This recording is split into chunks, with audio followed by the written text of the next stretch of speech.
এই আদেশটি খোলা চোখে মনে করলে মনে হয় যে একজন কিছু নিরীহ মানুষদেরকে রক্ষা করার জন্য করা হয়েছে। এই ঊর্ধ্বপক্ষ কর্তৃপক্ষের অনুমোদনের বিষয়টির মধ্যেই আমরা মনে করি শস্যার ভিতরে ভূত রয়েছে।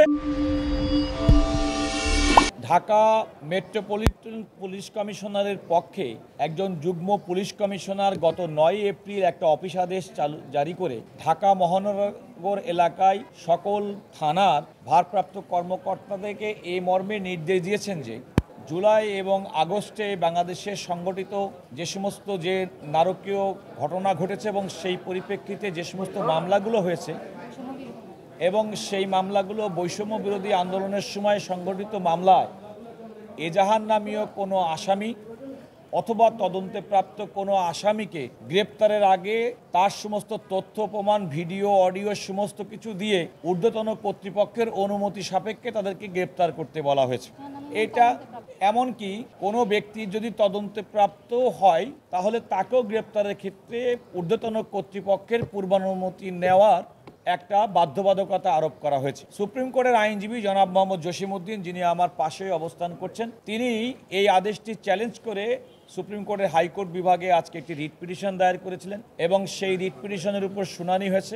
এই শুনানিতে আমি মোহাম্মদ দুল কুদ্দুস, আমি সিনিয়র অ্যাডভোকেট, আমার সঙ্গে নুসরাত ইয়াসমিন সুমাইয়া এবং বিশাল ফাইলিং লয়ার হিসেবে আমরা শুনানি করেছি। সরকারের পক্ষে ডেপুটি অ্যাটর্নি জেনারেল জনাব ওসমান চৌধুরী এবং জনাব সজীব তারা উপস্থিত ছিলেন। আমরা আদালতকে যে কথাটি বলেছি যে বাংলাদেশে ফৌজদারি ব্যবস্থায় আসলে কিভাবে কোনো মামলা রুজু হওয়ার পরে কিভাবে গ্রেপ্তার হবে, তদন্তপ্রাপ্ত আসামি কিভাবে কখন গ্রেপ্তার হবে, সমস্ত কিছু আমাদের ফৌজদারি কার্যবিধিতে বিধৃত আছে। দ্বিতীয়ত, আমাদের সংবিধানে উল্লেখ করা আছে কোনো ব্যক্তি যদি কোনো পুলিশ কর্মকর্তা কগনাইজেবল অফেন্সে যদি কোনো কারণে গ্রেপ্তার করেন 24 ঘন্টার মধ্যে তাকে ম্যাজিস্ট্রেটের সামনে উপস্থিত করতে হবে। এই কথাটি আমাদের ফৌজদারি কার্যবিধিতেও আছে। আদালতের সামনে আমরা উল্লেখ করেছি যে কোনো নাগরিক, নিরীহ নাগরিক কোনো কারণে অন্যায় গ্রেপ্তার কিংবা অন্যায় বিচারিক প্রক্রিয়ার শিকার হোক সেটা আমরা প্রত্যাশা করি না। এবং আমরা আদালতকে এও বলেছি যে যদি এমন কোনো ঘটনা দেখা যায় যে কোনো ব্যক্তিকে কোনোভাবেই হয়রানি করার উদ্দেশ্যে করা হচ্ছে, সেক্ষেত্রে যথাযথ কর্তৃপক্ষকে আদেশ তারা দিতে পারেন। কিন্তু প্রচলিত আমাদের যে বিচারিক যে প্রক্রিয়া, আমাদের পেনাল কোড, আমাদের সিআরপিসি, আমাদের সংবিধান এবং পুলিশ রেগুলেশনস অফ বেঙ্গলে পুলিশ কিভাবে কাজ করবেন সেটা উল্লেখ করা আছে। এই অফিস আদেশটি পুলিশের এই স্বাধীন কাজ করার ক্ষেত্রে একটা প্রতিবন্ধকতা সৃষ্টি করবে এবং সেই প্রতিবন্ধকতা সৃষ্টি করার কারণে সমাজে আইন শৃঙ্খলা পরিস্থিতির অবনতি হতে পারে। এমনকি এরকম একটি আদেশ প্রতিপালন করতে গেলে অনেক ক্ষেত্রে পুলিশের বিরুদ্ধে অতীতে যেভাবে আমরা অভিযোগ দেখেছিলাম যে নানা কারণে আসামিকে গ্রেপ্তার করার জন্য হয়রানির মাধ্যমে অর্থ আদায় পরিবারকে জিম্মি করা, এমন একটি সুযোগ এবং আশঙ্কাও তৈরি হবে। সবচেয়ে বড় কথা যে ফৌজদারি অপরাধে অভিযুক্ত ব্যক্তিরা আইনের আশ্রয় আসবেন, এটাই হচ্ছে আইনের শাশ্বত নিয়ম। তাদেরকে এক ধরনের বিশেষ সুবিধা প্রদান করা হয়েছে প্রচলিত ফৌজদারি ব্যবস্থা এবং ফৌজদারি আইনের বাইরে গিয়ে। যেটা আমরা আদালতকে বলেছি যে এই আদেশটি সম্পূর্ণভাবে আমাদের সংবিধানের সঙ্গে সাংঘর্ষিক,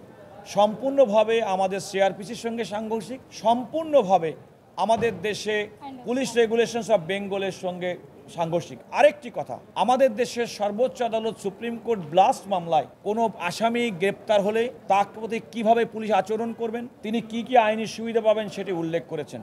নিরপরাধ নাগরিককে গ্রেপ্তার না করার জন্যে ওই আইনের মধ্যে প্রক্রিয়া এবং ওই রায়ের মধ্যে পূর্ণাঙ্গ প্রক্রিয়া আছে। এই সমস্ত প্রক্রিয়াটাকে সম্পূর্ণভাবে অগ্রাহ্য করে এমন একটি ব্লেটেন্ট অফিস আদেশ দেওয়ার কারণে আমাদের ফৌজদারি ব্যবস্থা, বিশেষ করে পুলিশের যে দায়িত্ব এবং কর্তব্য, সেই দায়িত্ব এবং কর্তব্য থেকে তাদেরকে বিরত রাখা, নিষ্ক্রিয় রাখা, এই একটা প্রচেষ্টা করা হয়েছে বলে আমরা আদালতকে উল্লেখ করেছি। আদালত আমাদের এই প্রাথমিক বক্তব্যে সন্তুষ্ট হয়ে এই মর্মে সরকারের প্রতি, অর্থাৎ সরকারের স্বরাষ্ট্র সচিব, সরকারের পক্ষে police commissioner, Dhaka metropolitan police commissioner, পুলিশের গোয়েন্দা বিভাগ এবং সমস্ত পুলিশের নিয়ন্ত্রণকারী সংস্থা তাদের প্রতি এই মর্মে রুল ইস্যু করেছেন। কেন 9 এপ্রিল তারিখের এই আদেশটি আপনাদের ক্ষমতা বহির্ভূত এবং এর কোনো আইনগত ক্ষমতা নেই মর্মে ঘোষণা করা হবে না। আদালত একই সঙ্গে ওই আদেশের, অফিস আদেশের অর্থাৎ 9/4/2025 তারিখের যে আদেশের মাধ্যমে পুলিশকে কোনো ফৌজদারি মামলার আসামি,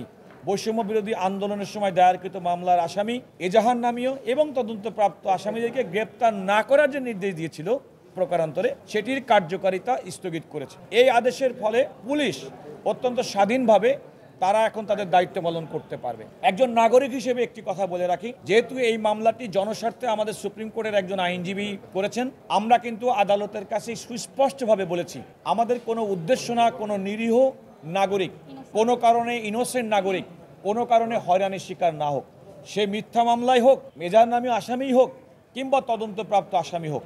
কিন্তু সরকার প্রদত্ত আদেশের মাধ্যমে যেন আমাদের ফৌজদারি ব্যবস্থাটাও ক্ষতিগ্রস্ত না হয়, আইনজীবী হিসেবে দেশের সচেতন মানুষ হিসেবে সেটাও আমাদের রক্ষা করতে হবে। ন্যায় বিচার সুনিশ্চিত করা, জুলাই আগস্টে গণহত্যা যারা চালিয়েছেন, যারা হত্যাকাণ্ডের সঙ্গে, তাদেরকে আইনের বিচারের মুখোমুখি করা, আইনি প্রক্রিয়ার মাধ্যমে সেটাও কিন্তু আমাদের ন্যায় বিচার আইনের শাসনের অন্যতম একটা অনুষঙ্গ। সেই বিষয়টি আমরা আদালতের কাছে বলেছি। আদালত সাংবিধানিক আদালত, আমাদের বক্তব্যের প্রাথমিক সত্যতা কিংবা যুক্তিযুক্ততা প্রমাণ পেয়ে ওনারা রুল ইস্যু করেছেন এবং অন্তর্বর্তীকালীন আদেশ দিয়ে এই আদেশটি 3 মাসের জন্য স্থগিত করেছেন। আপনি দুইটা পয়েন্ট বলেছেন কোর্টে, যে এটা ব্লাইন্ড অর্ডার এবং দুটো গ্রাউন্ড তুলে ধরেছেন, গ্রাউন্ড দুটো একটু পয়েন্ট।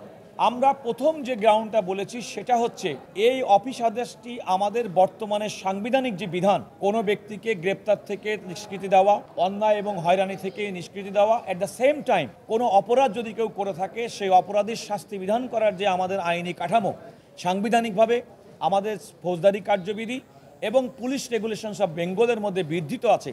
এই আদেশের মাধ্যমে সেই পুরা প্রক্রিয়াটাকেই একেবারে তছনছ করা হয়েছে, সেটাকে বানচাল করা হয়েছে। এটা হচ্ছে একটা। 2 নম্বর হচ্ছে ইনোসেন্ট সিটিজেনের মধ্যে আমরা বলেছি এইরকম একটি আদেশের পরে সাধারণ নাগরিক, নিরীহ নাগরিকও অনেক ক্ষেত্রে, কারণ অতীতে আমরা দেখেছি যে অনেক পুলিশ কিংবা সরকারি মেকানিজম নিরীহ ব্যক্তিদেরকে নানা প্রলোভন, নানা রকম ভয়ভীতি, নানা রকম আর্থিক বিনিময়ের মাধ্যমে কাউকে কাউকে হয়রানি করেছে। এই আদেশটি বহাল থাকতে এমন একটি আশঙ্কা তৈরি হবে যে ক্ষেত্রে দেখা যাবে যে পুলিশ তাদের প্রতি অর্পিত দায়িত্ব পালনের বাইরে গিয়ে এই আদেশের সুযোগ নিয়ে যে কাউকে দিয়ে নানাভাবে তাদেরকে হয়রানি করতে পারে, যেটি আইন এবং আমাদের মানুষ হিসেবে, নাগরিক হিসেবে আমাদের কাম্য নয়।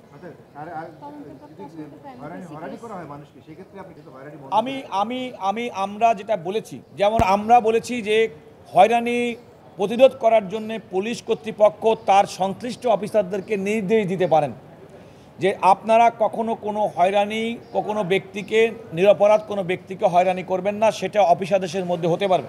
ইতিপূর্বেও আমরা দেখেছি যে এই সরকার আসার পরে কিছু মামলার ক্ষেত্রে সরকার কিন্তু গণবিজ্ঞপ্তি দিয়ে পুলিশকে এবং সাধারণ মানুষকে আশ্বস্ত করেছিল নিরপরাধ কোনো ব্যক্তি হয়রানি এবং গ্রেপ্তারের শিকার হবেন না। সেটি প্রশাসনের কারণে তারা করতে পারে, কিন্তু ফৌজদারি কার্যবিধি আমাদের সংবিধান এবং আইনের বাইরে গিয়ে একেবারে পুলিশকে সুনির্দিষ্টভাবে এজাহার নামে কোনো ব্যক্তিকে গ্রেপ্তার করতে পারবেন না পূর্বানুমতি ছাড়া।